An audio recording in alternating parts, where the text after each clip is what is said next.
What's up YouTube? My name is Jags, and today we're talking about how to create this cool overlay style effect using a background preset that's already built in After Effects. So you already have this, but we're gonna futz around with a couple effects so we can make it a cool overlay sort of thing, and you don't have to pay any money for it because you already own it. So let's dive into After Effects right now, and I'll show you how I made this in less than like 5 minutes or so. Alright, so we are now in After Effects and we're looking at the example that I had on screen. And it's just a basic sort of like, I know we're doing the whole digital thing a lot, but the cool part about it is all these backgrounds, they kind of mimic that style, and it's one of my styles as well. So obviously we're doing that, but today we're going to learn how to make this sort of like randomy, jittery on-off effect, and you can control it as well using a slider. So to do this, we're going to first make a new composition. I already have my project open, organized. Click on the new composition icon. We'll call this tutorial comp. The name does not matter, and let's, I don't know, maybe we'll just put down some text for now, or actually no, let's import some footage. Showed you an example with footage, so let's import footage. What do we have? And let it load, because my computer is a potato. And let's just open that up in the side viewer and just set the in and out point. So let's just go right there and go forward until right there. Cool. Let's drag this into our tutorial composition and we'll see our comp. Alright, so first things first, we need to import the background that you already have in After Effects. So let's hit Control Y on the keyboard to make a new solid. We'll call this overlay, even though it's going to be a background. So if you go to your effects and presets, if you don't have that, go to Window and Effects and Presets, click that, animation presets. In your effect folder, you should have your backgrounds first. I have some plugins, so you can ignore that. Go to backgrounds and circuit.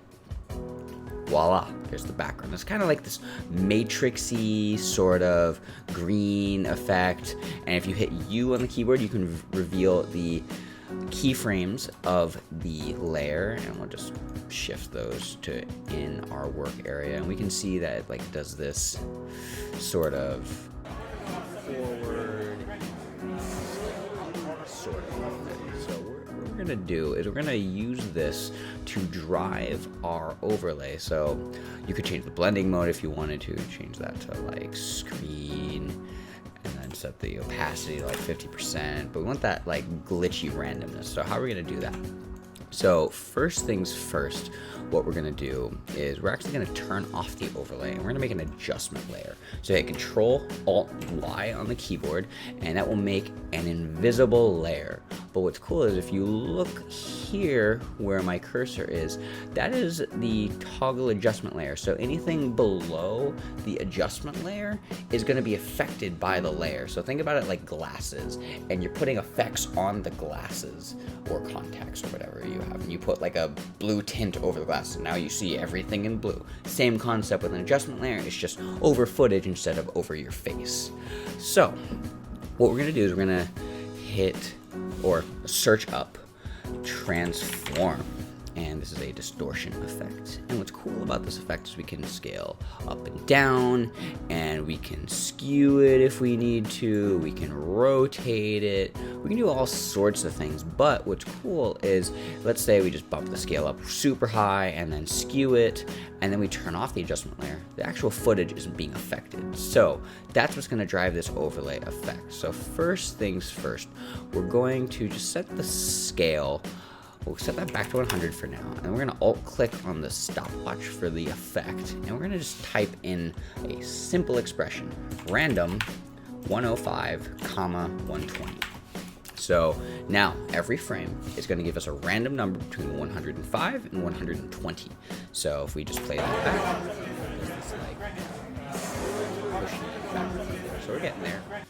But now what we need to do is we need to maybe add a little bit of dynamic movement to it. So we'll hit Alt click on the position property and we'll set that to wiggle 24, because there's 24 frames in our composition, comma 54. and there's some math behind that.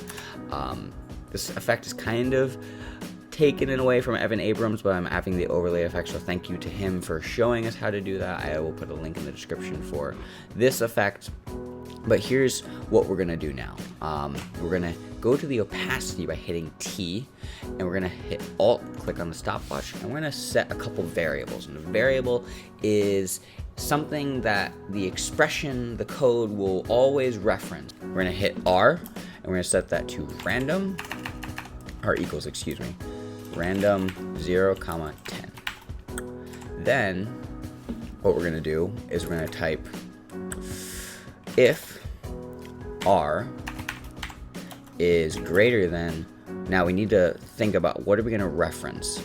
If the R is always going to be giving us a number between 0 and 10, we need it to reference to something every single frame. So I'm jumping a little bit ahead of myself, but we're going to hit enter, and oh no, there's an error.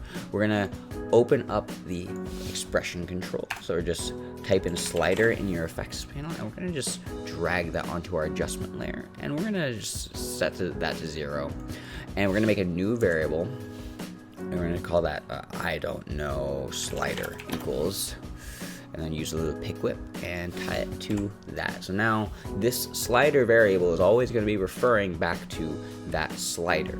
So any number this is, it's going to be brought into this expression. So we'll close that and we'll go back to the if statement. So we're saying if R, which is the random number, is greater than 10, then, or I'm sorry, not 10, slider. If R is greater than slider, then we're going to have an opacity of 100, else 0. Then we hit enter and nothing happened. But if we set the slider to say like 6 or 7 or something, then what's happening is, if you think about it, 70% of the time, because 100 is divided by 10 is 10, and we're using a range of 10 with our random number, every other, like 70% of the time, those frames are going to have that jittery sort of effect. So thank you, Evan Abrams, for teaching us this. Now let's add the overlay effect. So let's go back to our overlay. We can turn that back on by hitting the I, and what I like to do is I just goodbye tritone. So we have the mode set to screen. Let's just set that back to normal, and it's just this black and white sort of thing. And this is the cool part. We can start futzing around with these effects. So it's just like, I like bumping up the complexity, and then I'll change the fractal type to just something else. It doesn't really matter what you do, just find what looks cool to you. So rocky, you can change the contrast, you can change the terrain. Okay, that's kind of cool. It's giving us this, like, we get some dark areas, some white areas, and whatever else. So now we have that cool sort of effect.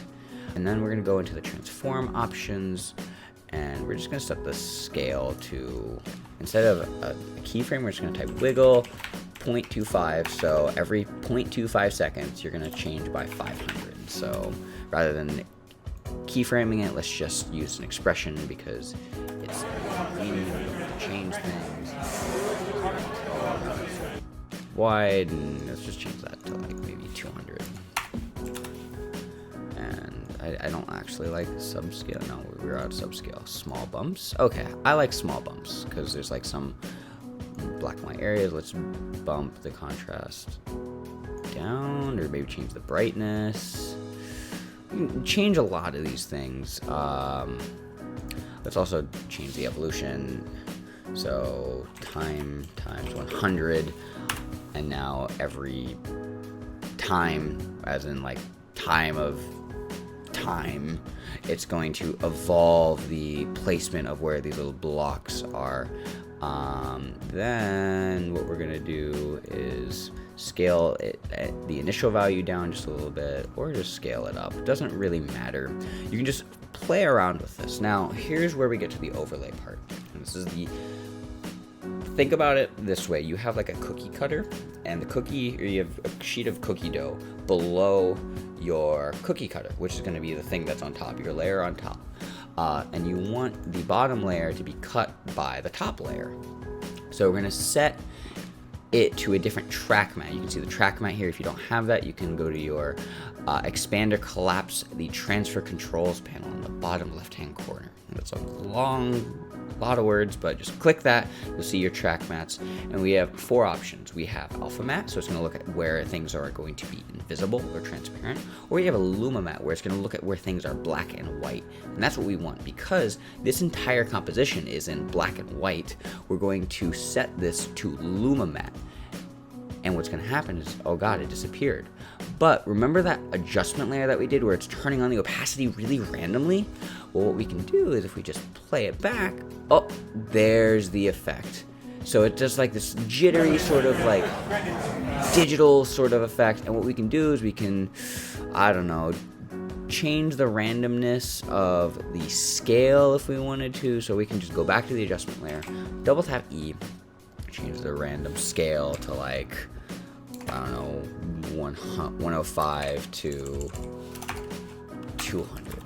It's just like a much larger sort of displacement. Or what we can do is we can change the colors of the effect. So if we go to our effects and presets and we type in curves, which is an awesome color correction tool, just bump that way up. Oh, it's a little too much.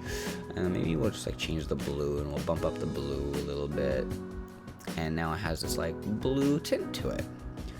What else could we do? There's a lot of things. Maybe let's just add a tritone. So tritone, and instead of adjusting the blue, we can go to the midtones and alt click that and do wiggle 24 frames per second, comma, and just say 500. Doesn't matter what the number is. The bigger the number, the more colors you'll have. So it's gonna, instead of wiggling a number value, it's just wiggling a color value instead. So hit enter, and if we play that back, black, red, yellow, blue, just any random color. And then you can go back into your overlay settings. You can just increase the scale of this by a lot if you wanted to, so it'll wiggle a lot more. And if we turn that off, then it's a little less pronounced, and so like you can see things a little bit more. The possibilities are endless. So this is a cool little effect that you can make with the backgrounds preset. We made an overlay, and what we learned is how to create a random sort of stuttery sort of effect with the random opacity. So once again, let's go back to T, and we can see the expression here. And what's cool is you can change the slider. So let's say it's 2, and now it's going to happen a lot more, because if you think about it, R is going to be greater than 10 more often. So or R is going to be greater than the slider more often. But if we turn it to 9.5, then it's going to happen significantly less, because R is always giving us a random number, and we're looking at R and saying, all right, if R is greater than the slider, then it's going to be an opacity of 100. So if we have it set to 9.5, that means the random number will have to be anywhere between 9.5 and 10 to give us the 100% opacity. Otherwise, we just turn that down to 1, and it's just on almost all the time, but it kind of turns off and on. Oh, one more thing that I did do in the example. I went to the transform of the overlay, and I just animated the offset turbulence. Alt click that. We'll set X equals to time times 100, semicolon to close that, Y equals value, and we're referencing the second value in the position. So we'll set that to 1, and then we will type left bracket X comma Y, and then now it's going to have this sort of like left or rightward movement. We can just change that to like 1,000. So now it's just going to go faster. Yeah, it's going to do some cool things. So this is a quick little effect using a background. I hope you enjoyed this tutorial. Where you can use this on like just if you needed to put up some text and then like a blur over some over your entire footage. So you just wanted some sort of like dynamic sort of background with some footage, and then you need to put some text over it. It would be a lot easier. It looks better than just having like a white background. So just bump up that blur, and now, boom. Kind of cool. Put some text over it. Super easy. Anyways, that's it. I've rambled on long enough. Thank you so much for watching. If you have questions, you have comments, leave those in the comment section down below. And until next time, my name is John Jags, and I will see you guys in that next video. Bye!